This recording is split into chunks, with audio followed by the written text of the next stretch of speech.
my dear friends. Hope we've all had a great week.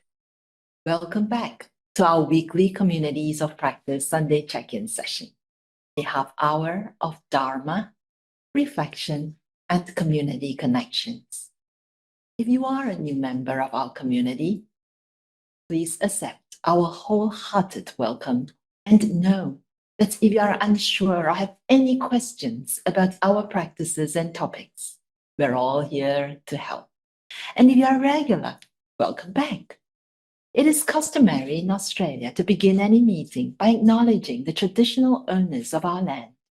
So, in the spirit of reconciliation, I would like to acknowledge the traditional custodians of the land on which we at NTI walk, study, and reside, the Wodi people of the Dharawal nations, and pay my respects to elders past, present, and emerging.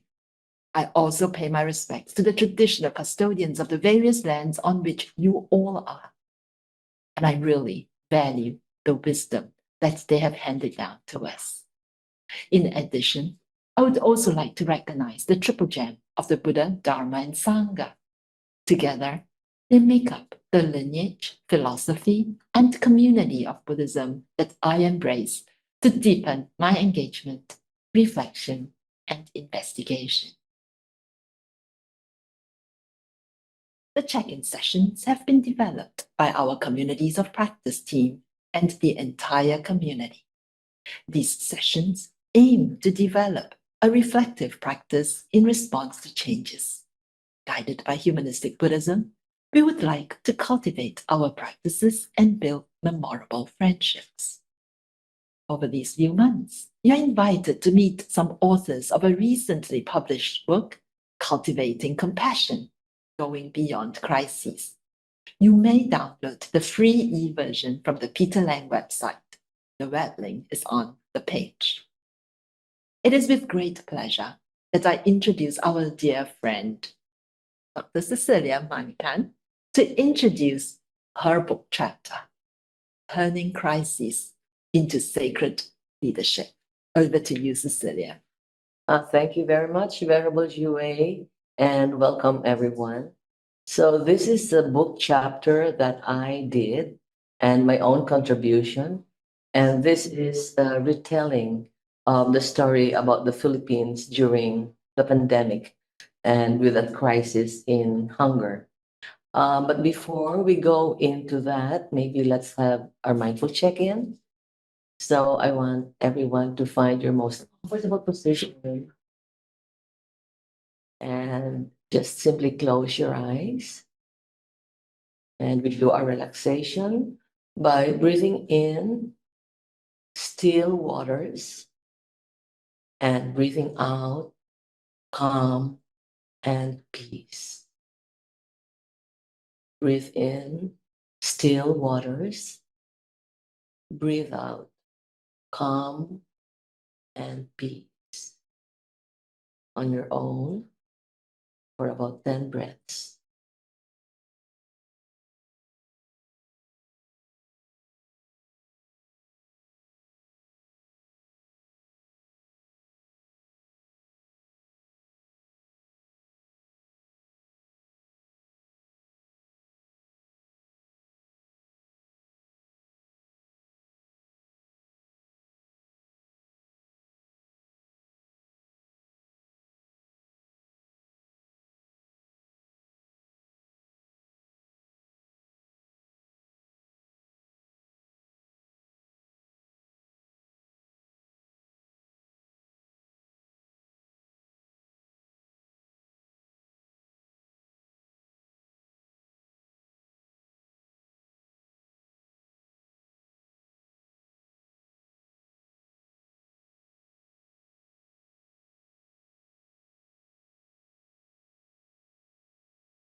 Kindly wrap up now by focusing on the ears and listening to all the sounds around you.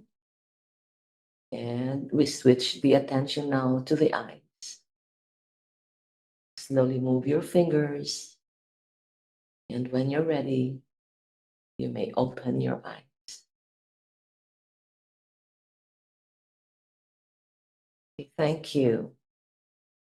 So we now proceed. This is pre-recorded, so maybe you may up the volume of your laptop or your gadgets because I think that the recording is a bit quite low in volume.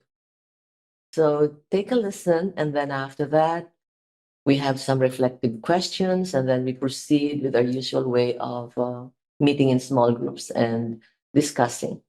Okay, so now we play. Where's my screen share now? On my screen. Okay, share screen.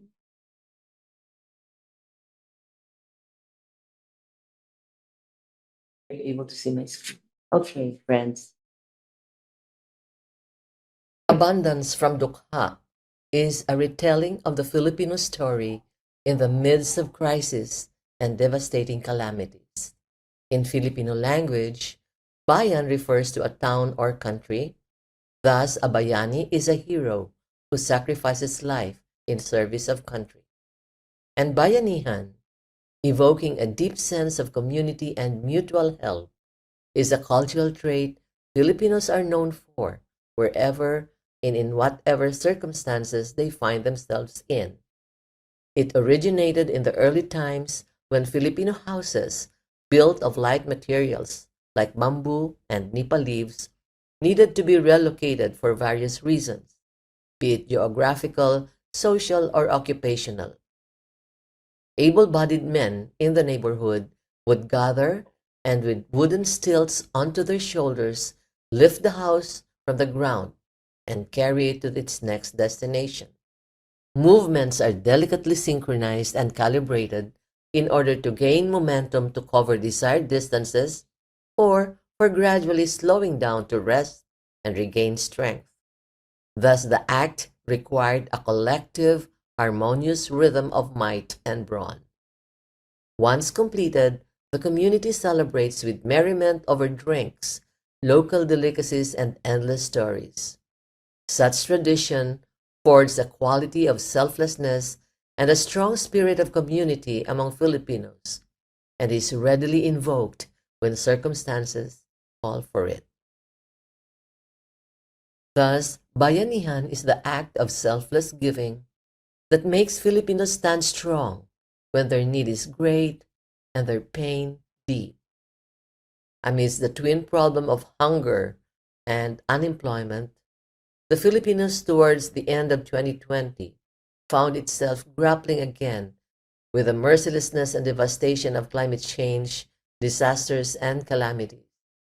Typhoon Odette was the black swan that punctuated the Philippine pandemic and its hunger problem. Filipinos could endure poverty for a lifetime, but hunger could only be endured for days. And when children begin to cry out of hunger, desperation sets in.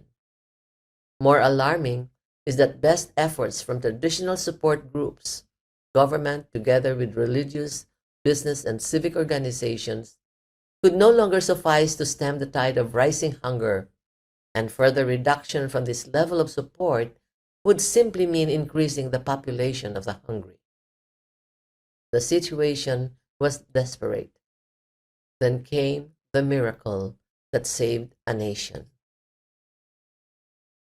During the pandemic, in an effort to help daily wage earners who were made idle by industry lockdowns and business closures, a young university graduate, Ana Patricia Non, decided to open a small furniture refurbishing business which hired displaced construction workers and jeepney drivers as woodworkers and delivery men. However, after some time of poor business turnout amidst higher and stricter levels of COVID alerts, the young social entrepreneur found herself in a tight squeeze, unable to sustain both her business and workers after months of no income. Facing utter helplessness over a situation which she had no control over, she had no choice but to close shop. But the continuing hunger problem haunted her and lingered over her head. She preoccupied herself with ways by which she could help people tide over from one meal to the next. Not from any noble intention on her part, as she later claimed, but solely from the sheer need and urgency of having food in order to survive, just to continue living, learning, and striving in the hope of better times to come. So one day, Patricia Non looked inside her pantry for what could be shared with people for the next meal. After surveying the neighborhood for an area that could be accessed by sizable foot traffic, she secured permission to use a small space under a tree in front of a restaurant and convenience store on Maginhawa Street in Quezon City, the northern part of Metro Manila. She then rushed home to collect her already packed goods, called for a tricycle, and quickly made her way back. Non set up a bamboo cart stacked with rice, vegetables, milk, vitamins, face masks, canned goods, soap, and other essentials that are needful in times of such crisis. Thus began the first community pantry that snowballed into a phenomenon that was replicated in all parts of the country with its compelling plea to give what you can and get what you need. And within 24 hours, Non's post had gone viral across all social media platforms, and hundreds of Filipinos were requesting for more information on how they could help further this initiative. She marked the first day of the Maginhawa Community Pantry through a public Facebook post. From 6 a.m. to 6 p.m., this community pantry was stationed in front of a convenience store accessible to residents located in nearby villages who came and take freely much needed supplies while bringing in and sharing with others whatever they could. A few hours later, Non received cash donations from her friends and family, which she used to purchase bundles of vegetables that replenished her cart. To those outside the boundaries of Maginhawa Street, where the movement started, Non encouraged like minded volunteers to start their own community pantries. Local newspapers were quick to pick up the story, and not long after, Non's model was replicated with as many versions and modifications as there were communities and civic affiliations. In less than a week, community pantries were formed each day nationwide. Non's model had its quantum leap of support when through social media, online instructions, and step-by-step process and information were disseminated on how individuals could locally organize in their own areas and partake in this movement. It likewise attracted monetary, moral, and information support from those who could not directly participate from both local and international audiences. Thus, what none believed was as a necessary humanly active help just to tide over one meal at a time, cascaded into a social action that spanned and solidified a nation in deep need to survive. This is the Philippine story, how one act of compassion can inspire a community to become the thousand hands that would embrace and save its own. Thank you so much, Celia, for this very moving story.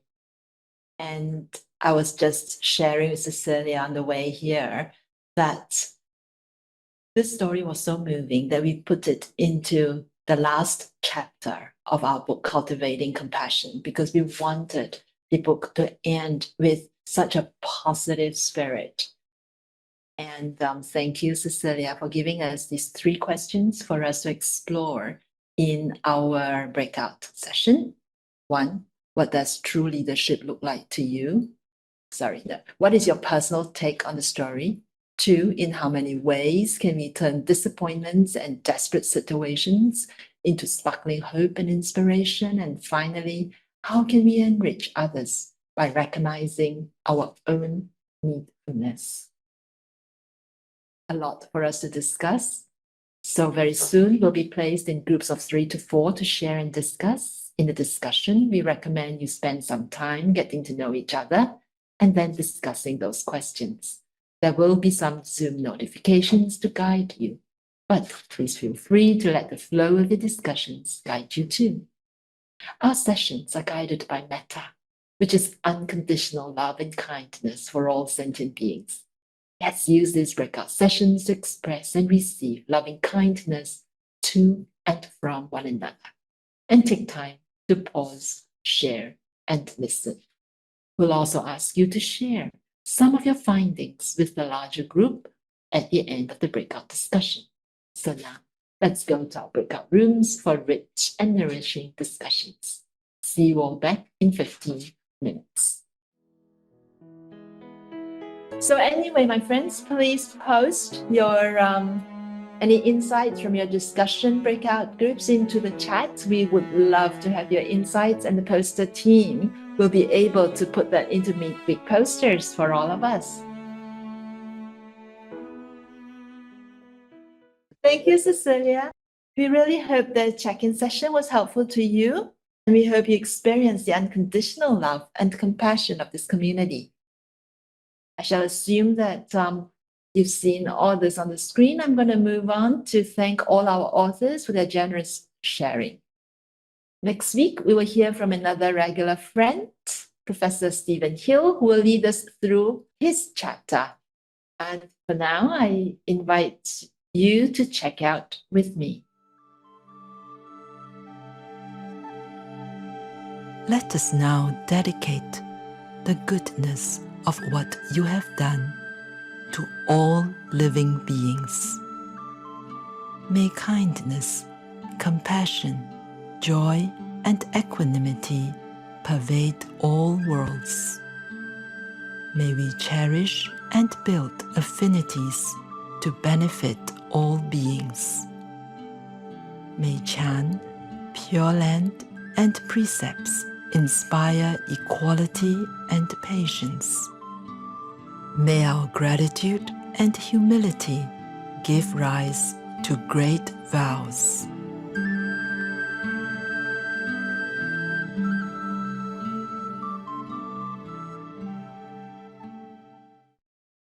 Thank you, everyone, for your time together with us today. And we look forward to seeing you again next Sunday at 11 a.m. same time.